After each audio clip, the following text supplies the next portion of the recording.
Hotel में अपने room में साइकिलिंग कर रहे होते हैं ताकि वो इस चैंपियनशिप के लिए क्वालिफाई कर जाएं।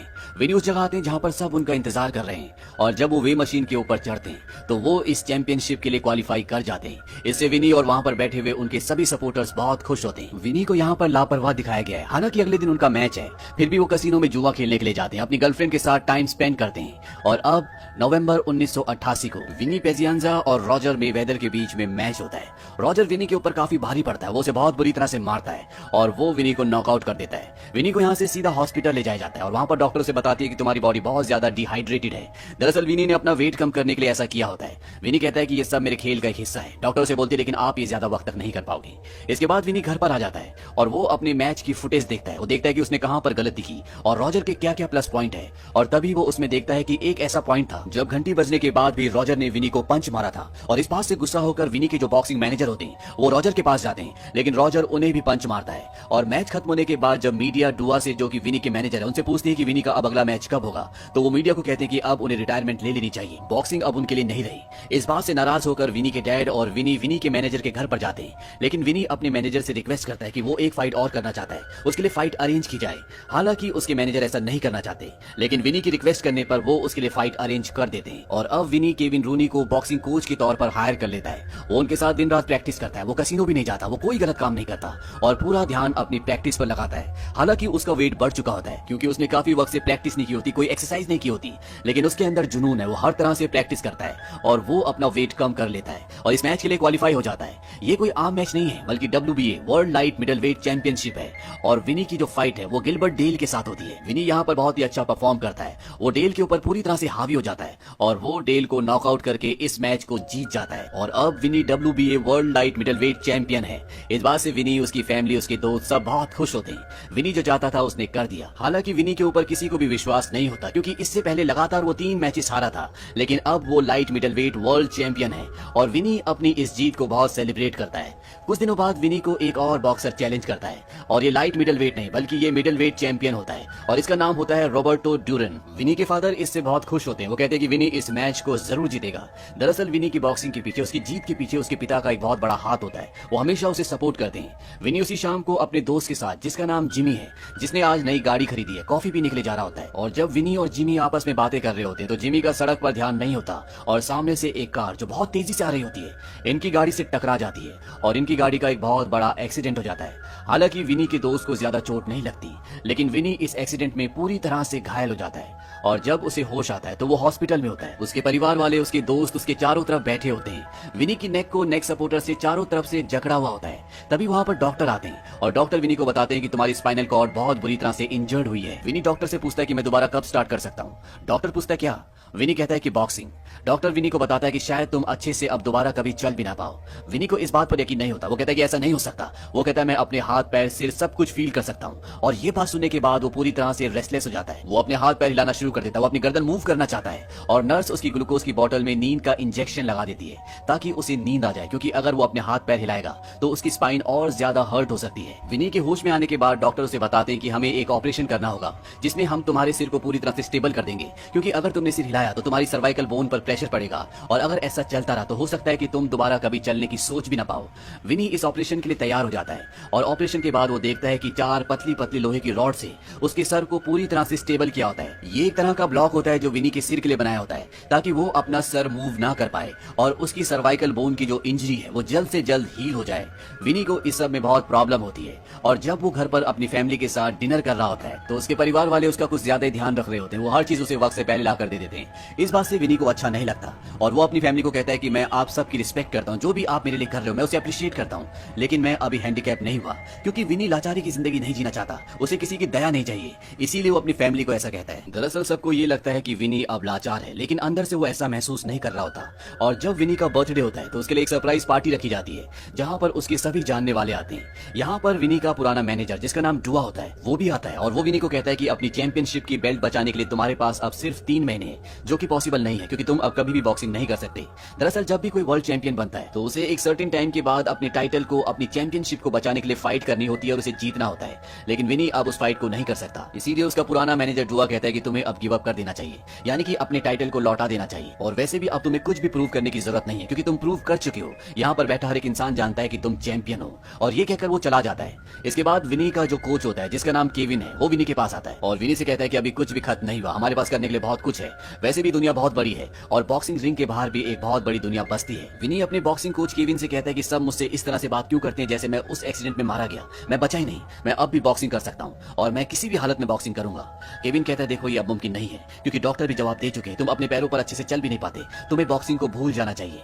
विनी यहाँ से घर आ जाता है और घर आने के बाद वो अपने बॉक्सिंग के पोस्टर्स देखता है और साथ ही साथ उसके पास उसके मैचेस के जो पुराने वीडियो रिकॉर्डेड होते हैं वो उन्हें भी देखता है। और वो अपने ग्लव्स उठाता है और सीधा बेसमेंट में चला जाता है जहाँ पर वो एक्सरसाइज किया करता था। तभी उसकी मॉम उसे आवाज लगाती है। उसकी मॉम कहती है तुम यहाँ पर क्या कर रहे हो? विनी कहता है कि मुझे कुछ नहीं पता। इसके बाद विनी वापस आ जाता है और रात को जब सब सो जाते हैं विनी के दिमाग में कुछ ना कुछ चल रहा होता है और वो एक बार फिर से बेसमेंट में जाता है और वहां पर जो एक्सरसाइज करने का बेंच प्रेस होता है वो उस बेंच प्रेस पर लेटकर रॉड को उठाने की कोशिश करता है, लेकिन वो इस रॉड को हिला भी नहीं पाता क्योंकि दोनों तरफ प्लेट्स लगी होती है। इसके बाद वो बेंच से बड़ी मुश्किल से उठता है, उसे उठने में बहुत पेन हो रहा होता है और उठने के बाद वो सारी प्लेट्स निकाल देता है और अब रॉड पूरी तरह से खाली होती है। विनी बड़ी मुश्किल से उसे उठाता है लेकिन वो कुछ सेकंड्स के लिए भी उसे होल्ड नहीं कर पाता और उसे रॉड को वापस रखना पड़ता है। अगले दिन वो अपने कोच केविन को बुलाता है और वो केविन को नीचे बेसमेंट में ले जाता है। वो कहता है मुझे तुम्हारी हेल्प की जरूरत है, मैं ट्रेनिंग दोबारा से शुरू करना चाहता हूँ। केविन ये सुनकर पूरी तरह से हैरान हो जाता है और वो उसे हंसते हुए कहता है कि तुम्हें गिव अप कर देना चाहिए, शीशे में जाकर अपने आप को, अपने सिर को देखो, तुम इसे मूव भी नहीं कर सकते। विनी कहता है कि हाँ मैं पहले जैसा तेज नहीं हूँ, मुझे स्लो जाने की जरूरत है और मेरी दुनिया वहाँ ऊपर नहीं बल्कि इसी बेसमेंट में, इसी माहौल में है, ये सब मुझे चाहिए, बॉक्सिंग मेरी जिंदगी है। वो केविन को दिखाना चाहता है कि वो रॉड को उठा सकता है लेकिन केविन वहां से चला जाता है क्योंकि उसे विश्वास है कि विनी कभी भी बॉक्सिंग नहीं कर सकता। लेकिन विनी का विश्वास देखकर उसका विश्वास डगमगा जाता है और अगली रात को जब वो केविन के घर पर सबके साथ ताश खेल रहा होता है और वो रात को वहीं बेसमेंट में सो जाता है जहां पर विनी वर्कआउट करता है। और विनी रात को जब नीचे वर्कआउट करने के लिए आता है तो वो देखता है कि उसकी बेंच प्रेस वाली रॉड वहां पर नहीं होती। वो केविन से पूछता है कि वो कहाँ है। केविन कहता है कि मैंने उसे फेंक दिया, तुम्हें अपनी चेस्ट पर नहीं बल्कि अपने शोल्डर्स पर काम करना चाहिए क्योंकि वो अब वीक हो गए और वो उसे मशीन सेट करने के लिए कहता है। विनी कहता है पिछले कई महीनों के बाद किसी ने मुझे कोई अच्छी बात कही है। विनी ऐसा इसलिए कहता है क्योंकि सब उसे एक लाचारी की नजर से देख रहे होते हैं और केविन उसे बड़े कॉन्फिडेंस से कहता है। और अब केविन विनी को वर्कआउट करवाना शुरू कर देता है। विनी की फैमिली में ये बात किसी को भी नहीं पता होती और धीरे धीरे उसका वर्कआउट इंप्रूव होना शुरू हो जाता है, उसके अंदर पावर आनी शुरू हो जाती है। और एक दिन रात को विनी के डैड नीचे आते हैं और वो देखते हैं कि विनी वहां पर वर्कआउट कर रहा है। ये देखकर विनी के डैड पूरी तरह से शॉक्ड हो जाते हैं क्योंकि डॉक्टर ने विनी को वर्कआउट तो दूर की बात है तेज चलने से भी मना किया होता है। विनी के डैड केविन को कहते हैं कि तुम मेरे घर से निकल जाओ। केविन वहां से चला जाता है। विनी के डैड विनी से पूछते हैं कि ये सब कब से चल रहा है। विनी बताता है कि 3 महीने से। विनी के डैड नहीं चाहते कि वो दोबारा से बॉक्सिंग करे क्योंकि उसकी जान को खतरा है। विनी अपने डैड से कहता है मैं इसके बिना नहीं रह सकता, यही मेरी जिंदगी है, अगर मैंने बॉक्सिंग नहीं की तो मैं हमेशा के लिए खत्म हो जाऊंगा। और उसके डैड भी समझ जाते हैं कि विनी बॉक्सिंग के बिना नहीं रह सकता, ये उसकी जिंदगी का एक अहम हिस्सा है। आज विनी के सिर पर इस केज को लगे हुए जिसे हेलो कहा जाता है पूरे 6 महीने हो चुके हैं और अब विनी पूरी तरह से ठीक है। वो इस केज को, इस हेलो को निकलवाना चाहता है। वो डॉक्टर के पास जाता है। डॉक्टर कहता है कि मुझे इसे निकालने के लिए तुम्हें सेडेटिव देना पड़ेगा। ये एक तरह का ड्रग है और इस ड्रग को लेने के बाद विनी को बिल्कुल भी दर्द नहीं होगा क्योंकि उसके सिर में जो हेलो लगा हुआ है उसके स्क्रू उसके दिमाग के स्कल के अंदर धसे हुए हैं, यानी कि उन स्क्रूज को उसके दिमाग की हड्डी के साथ जोड़ा गया है और इसे खोलने में बहुत पेन होता है। लेकिन विनी कहता है कि मैंने आज तक कभी भी बॉक्सिंग में किसी तरह का ड्रग नहीं लिया और ना ही मैं लेना चाहता हूँ। उसकी जिद के आगे डॉक्टर को हार मानना पड़ता है। डॉक्टर उसके स्क्रू को निकालना शुरू करता है और जैसे ही वो पहले स्क्रू को घुमाता है विनी दर्द से कर्रा उठता है। वो कहता है आपने उल्टी तरफ स्क्रू घुमा दिया।